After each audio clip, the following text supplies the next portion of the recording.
Hello everyone, welcome back to my another mini blog of PA7। আজ আমি তোমাদের সাথে শেয়ার করব আমাদের মেঘালয়ের ডে 1 ইটানারি। আমি আর হৃদয় দুজনেই চেয়েছিলাম এটা একটা বাজেট ফ্রেন্ডলি ট্রিপ হোক, সেজন্য আমরা কোনো প্রাইভেট কার বুক না করে বেছে নিয়েছিলাম মেঘালয়ের গভর্নমেন্ট বাস সার্ভিসকে। এখানে এক একজনের ভাড়া মোটামুটি 500 থেকে 600, তো দুজনের মিলে 1000 থেকে 1200-র মধ্যে কমপ্লিট। এখানকার বাস ছাড়ে মোটামুটি তোমার 6:30 থেকে 7টার মধ্যে। প্রথমেই আমাদের বাসে করে নিয়ে যাওয়া হয়েছিল ডাউকি রিভার। এটা ইন্ডিয়ার ক্লিনেস্ট রিভার। এটি ইন্ডিয়া এবং বাংলাদেশের সীমান্ত এলাকায় অবস্থিত। তোমরা এখানে গেলে অবশ্যই বোটিংটা করবে। টিকিট কাটতে অনেকটা সময় লাগলেও এটা পুরোপুরি অর্থ।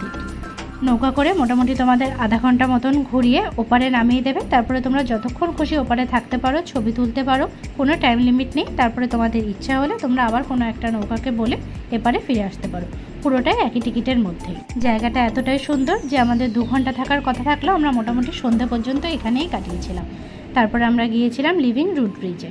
লিভিং রুট ব্রিজে নামার জন্য কিন্তু তোমাদের অনেকটাই ট্রেক করতে হবে, কিন্তু আমাদের যেতে যেতে সন্ধ্যা হয়ে যাওয়ায় এত কষ্ট করে নেমেও আমরা ভিউটা খুব একটা এনজয় করতে পারিনি। তাই তোমরা গেলে অবশ্যই দিন থাকতে থাকতেই যাবে। লিভিং রুট ব্রিজে আমরা বেশিক্ষণ সময় না কাটিয়ে চললাম আমাদের পরবর্তী গন্তব্য মাউলিলং ভিলেজ। এটা এশিয়ার ক্লিনেস্ট ভিলেজ। এখানে আমরা বেশ কিছুক্ষণ সময় কাটিয়েছিলাম। তারপরে এখান থেকে আমরা আমাদের ডিনার করে ফিরলাম আমাদের হোটেলের উদ্দেশ্যে। তোমাদের এই মিনি ব্লগটা কেমন লাগলো আমাকে অবশ্যই কমেন্ট করে জানিও, আর ভালো লাগলে লাইক, শেয়ার অ্যান্ড সাবস্ক্রাইব করো। টাটা।